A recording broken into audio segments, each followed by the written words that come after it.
Hello guys, ഒരു പടം കണ്ടു. ആ പടത്തിനെ പറ്റി പറയും മുമ്പ് നമുക്ക് കുറച്ച് വർഷങ്ങൾ പിറകിലേക്ക് പോകാം. ഏകദേശം 13 വർഷത്തോളം, അതെ 2013 ഏഷ്യാനെറ്റിൽ ഒരു സീരിയൽ ഇറങ്ങിയിട്ടുണ്ടായിരുന്നു, പരസ്പരം. ഏകദേശം 1500 മേലെ എപ്പിസോഡിലുണ്ടായിരുന്ന ഒരു സീരിയലായിരുന്നു അത്. ഈ സീരിയൽ മൊത്തം കണ്ടിട്ടില്ലെങ്കിലും അതിൻ്റെ ക്ലൈമാക്സ് ഭാഗമെങ്കിലും ചിലരെങ്കിലും കണ്ടിട്ടുണ്ടാവും. അത് കാണാത്തവരുണ്ടെങ്കിൽ ഇതൊന്ന് കണ്ടു നോക്ക്.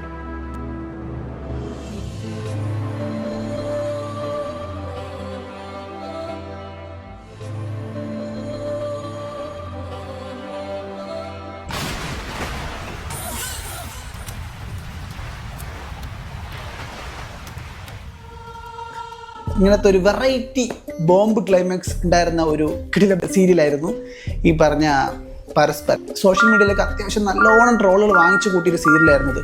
ദീപ്തിയുടെയും സൂരജിൻ്റെയും കഥ പറഞ്ഞ വെറൈറ്റി സീരിയൽ. എന്തായാലും ഞാൻ ഈ പരസ്പരം സീരിയലിനെ പറ്റി പറയാനല്ല ഉദ്ദേശിക്കുന്നത്. ഇതിൻ്റെ ഡയറക്ടർ മിസ്റ്റർ സുധീഷ് ശങ്കർ. അതെ, ഇയാൾ 13 വർഷങ്ങൾക്ക് ശേഷം എടുത്ത ഒരു സിനിമ ഞാൻ പോയി കണ്ടു. ഞാൻ ആ സിനിമ കാണാനുള്ള കാരണം 2 പേരാണ്. ഒന്ന് ഫഹദ് ഫാസിൽ, ഒന്ന് വടിവേലു. അതെ, ഇവർ 2 പേരും ചേർന്ന് അഭിനയിച്ച മാരീസൻ എന്ന് പറഞ്ഞ മൂവി തിയേറ്ററിൽ പോയി കണ്ടു. പടം അടിപൊളി പടമാണ്. എനിക്ക് ഒരു ഐഡിയ ഉണ്ടായിരുന്നു, ഒരു ക്ലാസിക് സ്ലോ മോഡിൽ പോകുന്ന ഒരു നല്ലൊരു പടം. സോ നമ്മുടെ മെയ് അഴകനൊക്കെ പോലെ. സോ അങ്ങനെ കാണാമെന്ന് വിചാരിച്ചു പോയി കണ്ടു. ഫസ്റ്റ് ഹാഫ് ആയപ്പോഴേക്കും നല്ല ഫ്ലോ ഉണ്ട്, നല്ല രസമുണ്ട്. സെക്കൻഡ് ഹാഫ് ആയപ്പോഴേക്കും പടം വേറൊരു ട്രാക്കിലേക്ക് മാറുന്നു. 5 മിനിറ്റ് ആകുമ്പോഴേക്കും നമുക്ക് മനസ്സിലാവും പടം എന്താ നടക്കാൻ പോകുന്നത്, എന്തൊക്കെയാണ് സംഭവിക്കുന്നത്. അത്ര അൺഎക്സ്പെക്റ്റഡ് ആയിട്ടുള്ള സർപ്രൈസ് ഒന്നും പടത്തിനകത്തില്ല, ബട്ട് ഡീസൻ്റ് ആണ്. ഈവൻ ക്ലൈമാക്സ് അടക്കം ഒരു ട്വിസ്റ്റും കാര്യങ്ങളൊക്കെ കൊണ്ടുവച്ച് നല്ല രീതിയിൽ ചെയ്തിട്ടുണ്ടായിരുന്നു. പടം കണ്ടൊരു ഫീൽ ഗുഡിൽ പുറത്തേക്ക് ഇറങ്ങി. അപ്പോൾ ഇതിനെപ്പറ്റി ഒരു റിവ്യൂ ഇടണമെന്നൊരു ആഗ്രഹം ഉണ്ടായിരുന്നു. സോ അതിനുവേണ്ടി ഒരു സ്റ്റഡി നടത്തണമല്ലോ.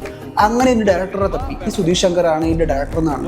പുള്ളിക്കാരൻ്റെ പഴയ പടങ്ങളൊക്കെ ഒന്ന് തപ്പി നോക്കിയപ്പോൾ ഒരു വില്ലാളി വീരെന്ന് പറഞ്ഞ മൂവി പുള്ളി ചെയ്തിട്ടുണ്ട്, ദിലീപ് വെച്ച്. അതല്ല എന്നെ സ്ട്രൈക്ക് ചെയ്തത് ഈ പരസ്പരം സീരിയലാണ്. ഈ സീരിയലിൻ്റെ ഈ ക്ലൈമാക്സ് അടക്കം ഡയറക്ട് ചെയ്ത ഒരു ഡയറക്ടറാണ് ഈ സുധീഷ് ശങ്കർ. അദ്ദേഹം 13 വർഷങ്ങൾക്ക് ശേഷം പുള്ളിക്കാരൻ എടുത്തൊരു മൂവിയാണ് മാരീസൻ. എനിക്ക് വിശ്വസിക്കാൻ പറ്റില്ല.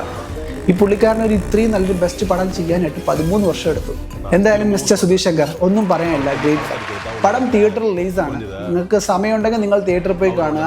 പറ്റാത്തവരാണെങ്കിൽ OTTക്ക് വേണ്ടി വെയിറ്റ് ചെയ്യുക. എന്തായാലും വരുമ്പോൾ കാണും, നിങ്ങൾക്ക് എന്തായാലും ഇഷ്ടമാവും. പെർഫോമൻസ് വൈസ് നോക്കുകയാണെങ്കിലും ഫഹദിൻ്റെയും വടിവേലിൻ്റെയും പെർഫോമൻസ് ഒക്കെ അത്യാവശ്യം അടിപൊളിയാണ്. വടിവേലു ഈസ് ടോപ്പ്, ഒന്നും പറയാനില്ല. ഈ ഓൾറെഡി നമ്മൾ ഇവർ 2 പേരുടെയും കോംബോ മാമനെല്ലാം കണ്ടതാണ്. സോ അതിനേക്കാളും മികച്ച ഒരു പെർഫോമൻസ് ആണ് ഈ 2 പേരും ഈ സിനിമയിൽ വെച്ചിരിക്കുന്നത്. സോ എന്തായാലും നിങ്ങൾ കാണുക.